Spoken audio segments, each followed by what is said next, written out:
Oke, assalamualaikum warahmatullahi wabarakatuh, anak-anak. Bagaimana kabar kalian? Semoga kalian di rumah tetap baik-baik aja ya, kesehatan dijaga, jangan keluar kalau emang nggak perlu. Oke, sebelum saya menginjak ke materi pelayanan kefarmasian ini, mari kita berdoa menurut kepercayaan dan agama masing-masing agar pembelajaran kali ini diberikan kelancaran oleh Allah Subhanahu wa taala. Berdoa mulai. Selesai. Oke. Saya jelaskan ya. Jadi tugasnya ini nanti merangkum, nggak ada tugas yang lain. Tugas kalian hanya merangkum tentang apa yang saya jelaskan ini nanti. Jadi untuk pelayanan kefarmasian ini saya membutuhkan 2-3 kali pertemuan. Jadi ada 3 poin pelayanan kefarmasian ini ada 3 poin. Yang pertama ada standar kefarmasian di apotek, dan yang kedua ada standar pelayanan kefarmasian di rumah sakit, dan yang ketiga ada pelayanan standar kefarmasian di puskesmas. Jadi untuk hari ini nanti saya jelaskan tentang standar pelayanan kefarmasian di apotek. Itu tugas kalian ya, merangkum tentang standar pelayanan kefarmasian di apotek. Yang ini saya mau jelaskan. Oke. Apa sih pelayanan kefarmasian itu? Ya, kalian mungkin ada yang tahu apa itu. Ini undang-undangnya. Jadi pelayanan kefarmasian itu di Undang-Undang Nomor 51 Tahun 2009 pekerjaan kefarmasian, yaitu pengertian dari pelayanan kefarmasian ya, suatu pelayanan langsung dan bertanggung jawab kepada pasien yang berkaitan dengan sediaan farmasi mencapai hasil untuk meningkatkan mutu kehidupan pasien. Jadi itu tentang pengertian pelayanan kefarmasian. Kalian baca ya, kalian pahami. Nanti saya jelaskan di slide keempat ini nanti apa sih tugas kalian nanti. Oke, ini ruang lingkup pelayanan farmasi. Jadi kalian mungkin ada yang tahu ruang lingkup pelayanan farmasi, mungkin ada yang tahu dari buku lain atau dari informasi dari mana, mungkin ada yang tahu. Silakan dituangkan nanti di rangkuman yang akan kalian tulis nanti ya. Itu ini ruang lingkup tentang pelayanan farmasi ya, aktivitas berhubungan dan promkes, penyuluhan kepada masyarakat. Lah ini sekarang ya.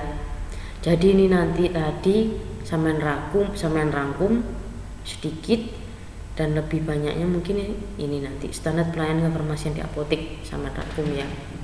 Mungkin ada yang nanti lihat di Google, nggak apa-apa. Tapi kalau lihat di Google ya jangan disalin aja, sambil dibaca dan dipahami. Nah ini sediaan farmasi, alat kesehatan ya, itu yang pertama ya. Di sebelah kiri ini ada perencanaan pengadaan sampai ke bawah. Sebelah kanan ini ada pelayanan farmasi klinik. Jadi ada 2 macam ya. Jadi ini saya jelaskan sedikit tentang sediaan farmasi, alat kesehatan, alat medis habis pakai. Di situ ada perencanaan ya, perencanaan sampean jelaskan ya. Sampean dengarkan ya. Perencanaan itu membuat perencanaan perlu diperhatikan pola penyakit, pola konsumsi, budaya dan kemampuan masyarakat. Itu ya perencanaan. Yang B ada pengadaan. Untuk menjamin kualitas pelayanan kefarmasian, maka pengadaan sediaan farmasi harus melalui jalur resmi sesuai ketentuan peraturan perundang-undangan. Jadi kalau kita ada pengadaan itu jangan seenaknya, jadi harus sesuai dengan perundang-undangnya. Yang C ada penerimaan. Kegiatan untuk menjamin kesesuaian jenis, spesifikasi, jumlah mutu, waktu penyerahan, itu penerimaan. Terus ada penyimpanan. Nah, penyimpanan bahan obat harus disimpan dalam wadah asli dari pabrik. Jangan kayak obat A ditaruh di tempat obat B kayak gitu ya, contohnya. Penyimpanan itu perlu. Yang E ada pemusnahan. Nah, pemusnahan ini enggak harus, maksudnya nggak seenaknya gitu ya. kadang ada berita acara, ada surat-surat lain yang harus dilengkapi kayak pemusnahan itu. Biasanya pemusnahan itu dilakukan untuk obat-obat yang udah kadaluarsa.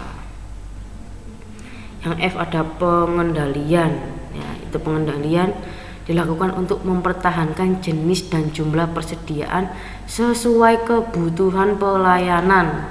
Nah, yang terakhir ada pencatatan dan pelaporan.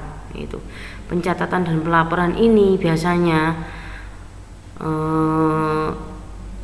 ada meliputi ini ya, meliputi pengadaan atau surat pesanan, faktur, ada kartu stok, nota atau struk penjualan, dan yang terakhir ada pencatatan lainnya disesuaikan dengan kebutuhannya nanti, kebutuhan di setiap apotek. Lah, pelayanan informasi klinik ini pengkajian resep atau screening itu apa aja? Ada nama pasien, umur, jenis kelamin, dan berat badan. Itu kegiatan pengkajian ya, namanya pengkajian resep. Nama dokter, nomor surat izin praktek kayak gitu ya, alamat, nomor telepon, paraf kayak gitu ya. Itu yang dinamakan dengan pengajian resep. Yang B ada penyiapan atau peracikan. Penyiapan atau peracikan yaitu menghitung kebutuhan jumlah obat sesuai dengan resep. Jadi resepnya itu membutuhkan berapa obat kayak gitu ya. Kita harus menyiapkan, kita harus meracik dan mengemas. Terus ada pelayanan informasi obat (PIO). Kegiatan yang dilakukan oleh apoteker dalam pemberian informasi mengenai obat yang tidak memihak, dievaluasi dengan kritis dan dengan bukti terbaik dalam segala aspek penggunaan obat kepada profesi kesehatan lain. Itu ya yang dinamakan dengan PIO. Yang D ini ada konseling. Jadi konseling ini yang dimaksud konseling itu kita